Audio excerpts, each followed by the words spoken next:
Selamat pagi semua, senang ketemu lagi. Hari ini sedikit sharing tentang melihat kondisi ekonomi Indonesia juga di tengah pandemi yang kita lewati, dan saya percaya pemerintah kita lewat Pak Presiden Jokowi berusaha untuk melakukan terbaik bagi pemulihan ekonomi Indonesia, dan memang kita lagi akan memasuki masa krisis atau masa resesi.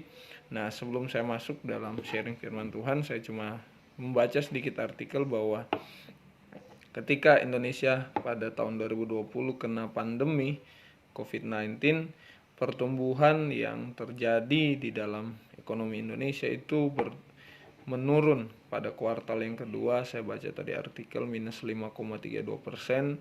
Kemudian masuk kepada kuartal ketiga, pertumbuhan agak sedikit lebih baik, yaitu minus 3,49%.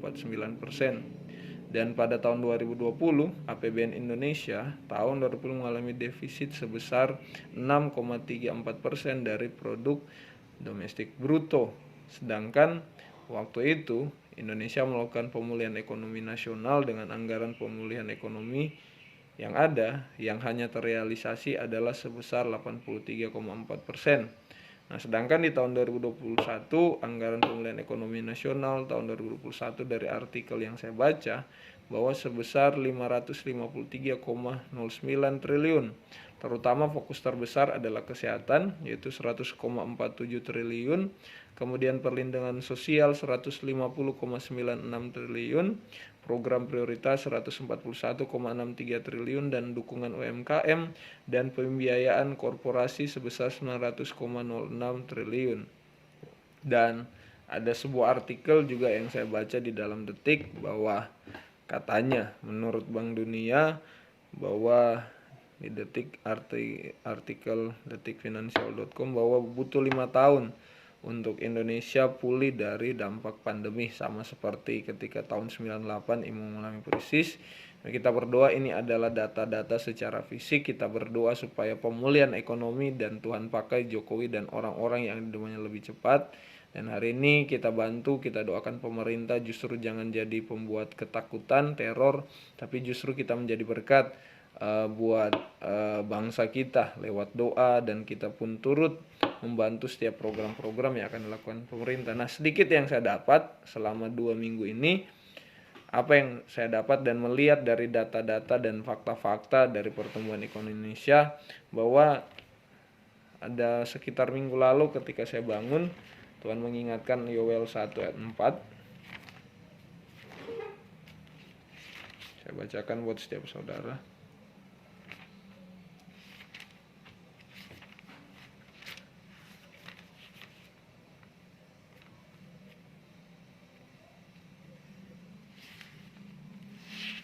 Yoel 1 ayat 4 berkata seperti ini: apa yang telah ditinggalkan belalang pengerip telah dimakan belalang pindahan, apa yang ditinggalkan belalang pindahan telah dimakan belalang pelompat, dan apa yang ditinggalkan belalang telah dimakan oleh belalang pelahap.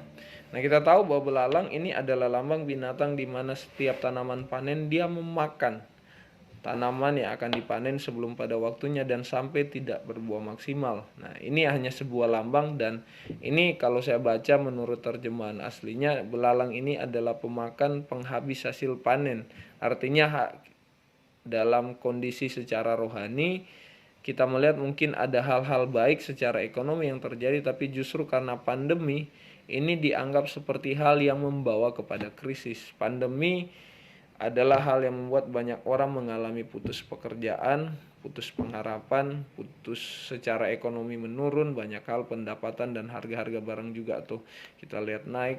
Nah, ini di dalam Yoel 1 ayat 4 bahwa keadaan ini memang akan terjadi, di mana belalang pelawak atau sebagai masa krisis. Kalau saya pernah baca salah satu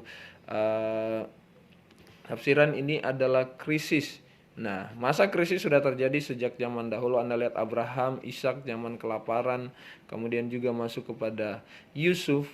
Nah, di tahun-tahun ini ke depan, di tengah masa sulit dan masa krisis, Tuhan taruh di dalam hati saya, baik di pemerintahan, baik secara ekonomi dan orang-orang gereja, baik secara pengusaha, mungkin UMKM, akan dibangkitkan orang-orang yang seperti Yusuf, yang mempunyai kemampuan pengelolaan. Kalau Anda masih ingat kisah Yusuf ketika bangsa Mesir masuki 7 tahun kelimpahan dan 7 tahun kesukaran, Tuhan memberi hikmat kepada Yusuf untuk apa yang harus dilakukan semasa kelimpahan dan selama masa kelaparan. Nah, kalau Anda lihat, Anda bisa baca dalam Kejadian 41 ayat 37 sampai 44. Saya tidak bisa jelas bagaimana ketika Yusuf mendapat mimpi dari Tuhan dan dipercayakan bahwa dia akan mengelola dan menjadi orang kedua. Nah, hari-hari ini Tuhan di tengah masa krisis ini justru ada orang-orang percaya yang Tuhan angkat di tengah masa sulit ini sebagai orang-orang yang mengelola ekonomi. Ada Yusuf yang dipersiapkan untuk diangkat oleh Tuhan di tengah masa krisis ini menjadi pembawa pemulihan ekonomi. Nah, kita berdoa dengan munculnya orang-orang Yusuf ini akan membawa perubahan yang baik. Saya tidak tahu berapa lama krisis ini terjadi, tapi mari kita berdoa. Kalau di artikel tadi butuh 5 tahun, kita berdoa itu lebih cepat. Karena apa? Ada munculnya orang-orang atau kita sendiri bisa menjadi Yusuf. Artinya begini, saya bukan ahli ekonomi, saya bukan ahli memprediksi pertemuan, saya lihat hanya data-data. Mungkin kita bisa maksimal dengan apa yang kita lakukan. Anda bisa menabung emas, usaha retail, usaha tanah, UMKM, kreatif, usaha online shop. Mari maksimalkan. Hari-hari ini saya belajar menabung emas untuk melewati masa sulit, untuk menabung. Jika kita melewati masa sulit, ada persiapan. Setiap kita mari maksimal dengan apa yang Tuhan taruh. Dan satu janji Tuhan, ketika melewati masa krisis ini, selain Tuhan akan bangkitkan Yusuf, ada satu hal yang Tuhan ingatkan ketika saya ibadah minggu lalu. Gereja Alkitab Anugerah, ada teman yang sharing. Saya bukakan dalam Rut 1 ayat yang ke-6.